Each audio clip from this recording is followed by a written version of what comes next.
अपनी अपनी जगह खड़े होकर के संकल्प लेंगे और संविधान की प्रस्तावना जो इस देश में शासन सत्ता को क्या करना है वो उद्देश्य निर्धारित करती है, क्या करना है वो उद्देश्य निर्धारित करती है, वो आप सब लोग, मैं बोलूंगा उसके पीछे पीछे आप बोलेंगे, मुट्ठी बांध करके अपनी जगह खड़े हो जाएं।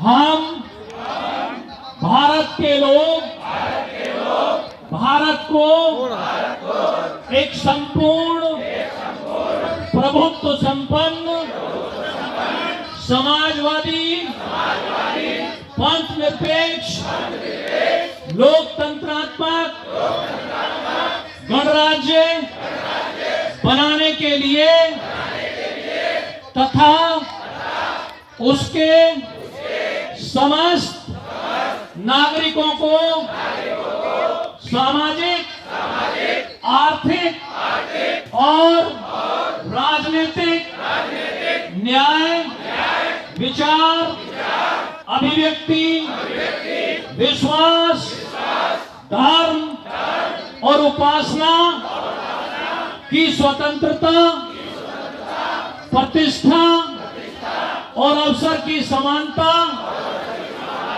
प्राप्त कराने के लिए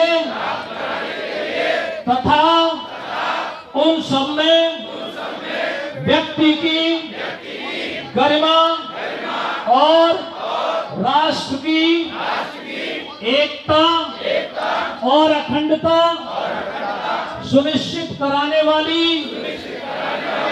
बंधुता बढ़ाने के लिए दृढ़ संकल्पित होकर अपनी संविधान सभा में आज 26 नवंबर सन 1949 को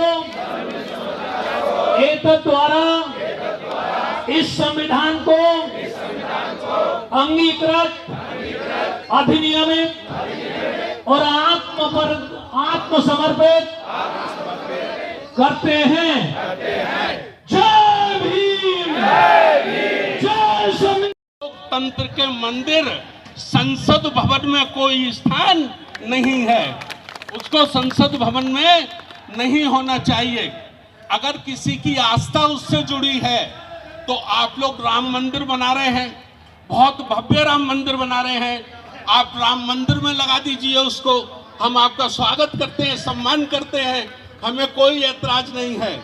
और उससे ज्यादा प्रेम है, इससे भी ज्यादा प्रेम है तो आपका हेडक्वार्टर है नागपुर में, आप नागपुर में अपने हेडक्वार्टर में लगा लीजिए, हमें उसका कोई ऐतराज नहीं है, हम आपका सम्मान करते हैं। लेकिन ये जो संसद है ये 140 करोड़ लोगों की आस्था का केंद्र है, ये लोकतंत्र का मंदिर है। लोकतंत्र के मंदिर में राजतंत्र का प्रतीक चिन्ह नहीं होना चाहिए। वो किसी भी समाज का व्यक्ति है, अगर देश की आजादी से प्यार करता है तो इसको इसका विरोध करना चाहिए, तो वही हमको मानना होगा। दूसरा, हमारा निजीकरण, आप देश की संपत्ति को 1, 8, 10 व्यापारियों के, उद्योगपतियों के हाथों बेच रहे हैं। आप देखिए 20 व्यापारी भारत का लाखों करोड़ों रुपया लेकर विदेशों में भाग गए हैं। देश की संपत्ति लेकर अनेक लोग विदेशों में भाग गए हैं। क्या गारंटी है कि अदानी और अंबानी विदेश नहीं भागेगा? कौन सी गारंटी है? अगर आप सारी देश की संपत्ति अदानी और अंबानी को दे देंगे और ये फिर चाइना, चीन, अमेरिका, अफ्रीका को बेचकर भाग गया तो देश का नुकसान होगा, भारत के एक एक व्यक्ति का नुकसान होगा। इसलिए निजीकरण को बंद किया जाना चाहिए, राष्ट्रीय शिक्षा का राष्ट्रीयकरण किया जाना चाहिए। और हमारे आदरणीय योगेंद्र उपाध्याय जी ने, यादव जी ने ये कहा है जातिवार गणना हो। ये मान्यवर काशीराम साहब का नारा था, जिसकी जितनी संख्या भारी उसकी उतनी हिस्सेदारी, जिसकी जितनी संख्या भारी उसकी उतनी हिस्सेदारी। और ये जाति गणना से ही साबित होगा कि किसी किसी जाति का व्यक्ति भाषण तो कुछ देता है और उसका आचरण दूसरा है। भाषण और आचरण ये दोनों में कितना फर्क है। अगर इसकी एमआरआई होनी है, इसका एक्सरा होना है, तो जाति गणना कराया जाना बहुत जरूरी है। और पुरानी पेंशन स्कीम बहाल की जानी चाहिए। 60 वर्ष तक आदमी देश की सेवा करता है, राज्य की सरकार की सेवा करता है, केंद्र सरकार की सेवा करता है, और जब उसका बुढ़ापा होता है तो ये जो पेंशन है ये बुढ़ापे में उसका सहारा है, बुढ़ापे में उसकी ये रक्षा है, गारंटी है। तो इस किस्म की अनेक मांगों को, 10 मांगों को लेकर आज हमने महामहिम राष्ट्रपति महोदया को 10 सूत्रीय ज्ञापन पत्र दिया है और उनसे निवेदन किया है कि गैर संवैधानिक कार्य यदि कोई हो रहा है या कोई हुआ है तो आप अपने अधिकारों का इस्तेमाल करके आप सरकार को निर्देशित करें कि वो संविधान से अलग हटकर कोई काम ना करें। मुझे एक टीवी चैनल के साथी ने पूछा कि सुप्रीम कोर्ट में आज बाबा साहब डॉक्टर अंबेडकर की प्रतिमा लगी है, आप क्या कहना चाहते हैं।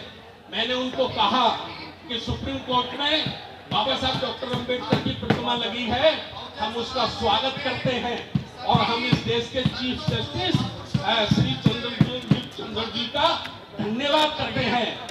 लेकिन प्रतिमा से भी ज्यादा बड़ा काम है संविधान पर अमल करना, संविधान को लागू करना। पूजा करोगे, काम नहीं करोगे, ये दोहरी नीति अब भारत में चलने वाली नहीं है। आप लोगों ने राजनेताओं का मुंह बंद कर दिया होगा, ईडी सीडी लगाकर, इनकम टैक्स लगाकर आपने राजनेताओं का मुंह बंद कर दिया होगा। आप भारत के 100 करोड़ 150 करोड़ लोगों का मुंह बंद नहीं कर सकते हैं। अगर नेता सड़कों पे नहीं निकलेंगे तो कोई बात नहीं, वो अपने कोठी बंगलों में बैठे रहे। साहू फूले अंबेडकर और बुद्ध और कांशी राम को मानने वाले लोग सड़कों पे निकलेंगे। ये आज की तो अंगड़ाई है, ये आज जंतर मंत्र पे अंगड़ाई है। हम वायदा करते हैं कि सरकार ने अगर हमारी बातें नहीं मानी तो देश के 665 जिलों में ये लाखों की संख्या में लोग होंगे, कलेक्ट्रेट पे लोग होंगे, सड़कों पे लोग होंगे। हम संविधान बचाने के लिए अपनी जान दे सकते हैं। एक बात कहकर मैं अपनी बात को खत्म कर रहा हूँ। बाबा साहब डॉक्टर अंबेडकर जी ने कहा था, क्या कहा था बाबा साहब डॉक्टर अंबेडकर ने? बाबा साहब डॉक्टर अंबेडकर ने कहा था, ना ये देश कभी हिंदू राष्ट्र था, ना ये हिंदू राष्ट्र है, और ना इसे कभी जीवन में हिंदू राष्ट्र बनने देना। बाबा साहब ने कहा था, अपना सब कुछ मिटाकर, अपना सब कुछ लुटाकर भी कभी इस देश को हिंदू राष्ट्र मत बनने देना, क्योंकि ये हिंदू राष्ट्र एक वो प्रतीक चिन्ह है जिसे मनुस्मृति कहते हैं, और ये मनुस्मृति है। मनुस्मृति के कारण ही हम विदेशियों के 1000 वर्ष तक गुलाम रहे हैं। अगर हम गुलाम रहे हैं, सोने की चिड़िया कहलाने वाला देश आज दुनिया के सामने हाथ में कटोरा लेके घूमता है, भीख मांगता है, तो ये केवल मनुस्मृति जाति वर्ण व्यवस्था के कारण ये हमारे देश की दशा हुई है। हम लोग ये अपील करते हैं, पूरे देश के लोगों से अपील करते हैं कि संविधान की रक्षा करना भारत की रक्षा करना है। एक एक नागरिक की ड्यूटी है ये, चाहे वो ब्राह्मण हो, क्षत्रिय हो, राजपूत हो, वैश्य हो, SC ST OBC हो, जो भारत का नागरिक है उसकी जिम्मेवारी है, उसकी ड्यूटी है कि लोकतंत्र की रक्षा करनी चाहिए, संविधान की रक्षा करनी चाहिए। आप 28 राज्यों से आए हैं, मैं सभी का आभार व्यक्त करता हूं, धन्यवाद करता हूं। और कल सुबह 9 बजे से हमारी राष्ट्रीय कार्यकारिणी की मीटिंग है अंबेडकर भवन में, जिसमें आगे की जय भीम नेता बनाए और 95% अंधभगत, और हमारे यहाँ सारे 95% नेता बन गए और अंधभगत 5%। यही व्यवस्था हमें जोड़ करके बाबा साहब के उस सपने को साकार करना है जो उन्होंने संविधान लिखते वक्त प्रस्तावना की थी कि हम इकट्ठे होकर के काम करना सीख लें और यही प्रयास हम कर रहे हैं। और आज के संविधान दिवस पर हम आपको जहां मुबारकबाद देते हैं, अभी संविधान लागू ही नहीं हुआ, उस संविधान को बचाने की बात तो सब शुरू होगी जब हम उसे इकट्ठे होकर के लागू करा देंगे। यही व्यवस्था आज हमने सेट करनी है और यहाँ पर बुद्ध विचारधारा के लोग आज बहुत देखने को मिले, तो मैं सभी का अभिवादन करता हूँ। नमो बुद्धाय। बहुत बहुत धन्यवाद माननीय सांसद जी को। माननीय हमारे राष्ट्रीय अध्यक्ष धर्म प्रकाश भारती मौर्य साहब 1 मिनट की और बात रखेंगे। साथियों, आज का ये धरना प्रदर्शन राष्ट्रपति महोदय को हमारे प्रतिनिधि मंडल ने